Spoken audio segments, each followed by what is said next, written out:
vRacing kicked off their 2009 season at the pre-season race at Paul Ricard.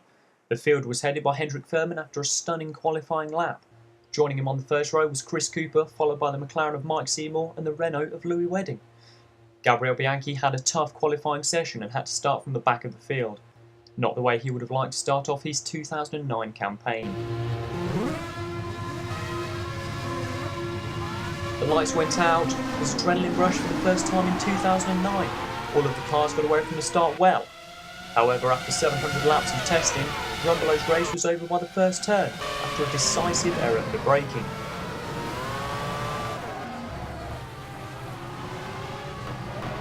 Wedding was forced into the barriers after massive contact, and Rumbelow was subsequently hit by his own teammate. Vermin led from Seymour and Cooper as the race progressed through Sector 1. Wedding was lucky to escape with nothing more than bruising. As Vermin led from Seymour through the first chicane, a slight lock-up helped Seymour to get close. Seymour quickly changed to the outside before again onto the inside. Vermin struggled for grip, Seymour took advantage of this, taking the lead. Mario Tyson can't have been very happy after Isolatis completely mistimed his braking, went over the curb and into the barrier. He destroyed the front end of the BMW Sauber and put an end to the good start of his race. Rumbelow had limped round his opening lap, whilst the leaders were about to start their second. Cooper took a dive up the inside of Vermin, but the move didn't stick. He ended up on the runoff area as Vermin pulled away. Trying to take advantage of the situation, Vermin pushed hard. However, in the middle of Sector 1, found the car 180 degrees. Cooper retook the position and pulled away from Vermin as Isolatis closed in on the two Renaults. After sustaining a lot of damage in the turn 1 incident with Rumbelow, Wedding was playing rear gunner to his teammate Webb. Isolatis got close. He wasn't able to make the pass, but on the following straight he tucked himself up in the slipstream of the Renault and hoped to get even closer.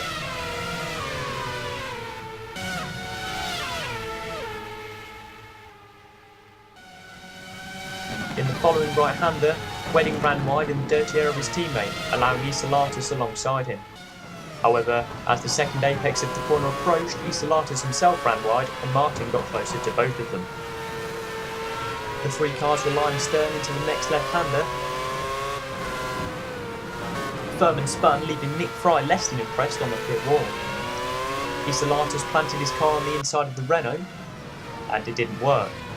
Causing both cars more damage, another team boss in Flavio Briatore was wondering what on earth was going on. Aside from all the action, the only person having a quiet afternoon was Seymour up front. Now leading by a considerable margin from Cooper, his day was set to look like a walk in the park.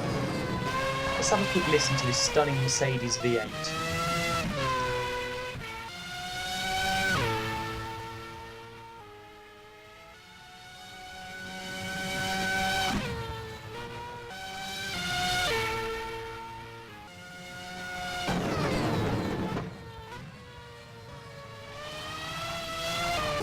After a very consistent first stint, Seymour pitted from the lead on lap 13.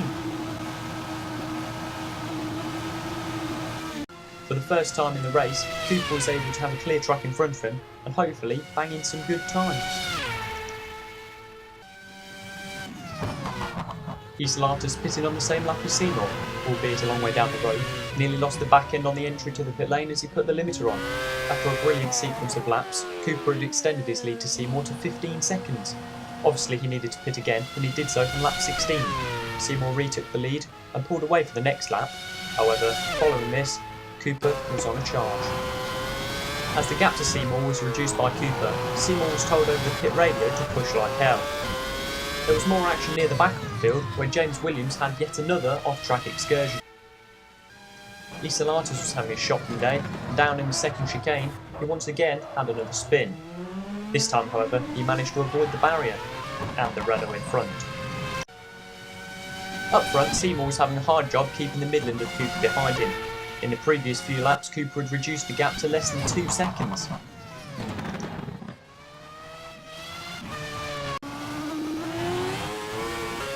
Meanwhile, the Renault camp was in for yet more catastrophe.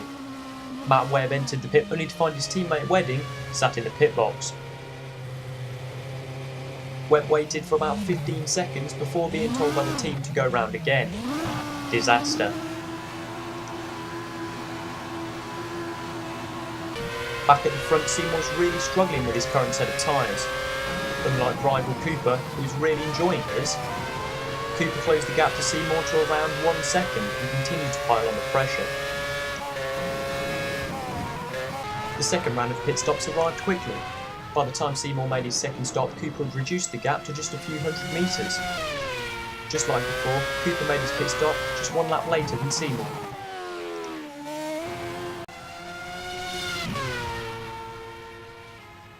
After the second round of pit stops, the battle between Seymour and Cooper recommenced.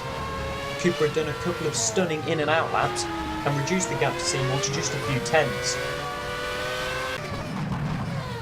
With just a handful of laps left, Cooper was still piling on the pressure on Seymour. Seymour was doing a great job to resist this pressure. However, there was a turning point in the race when, coming out of the second chicane, unfortunately Cooper had a spin. The drama wasn't over. Nick Martin had a stunning crash in the first sector.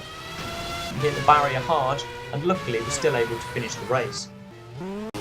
Thankfully for Seymour, the race was now over. He came out of the final corner weaving across the track celebrating, just as Michael Schumacher had done 4 years ago in France. Behind Seymour, Cooper earned a more than respectable second place. Following up in third, Gabriele Bianchi for Toro Rosso, albeit just under a lap down. Finally, Seymour was able to relax, doing a few donuts at the end, burning up those tyres that plagued him throughout his second stint. So, with over 2 weeks of testing and a long and hard race, Paul Ricard finally comes to an end. In 1 week's time we fly out to Bahrain, where Seymour will look to take the advantage from here and transfer it into another win. With the first outing for Nielsen, Seymour should have some more competition, whilst Rumbelow will look to extend his race further than the first corner.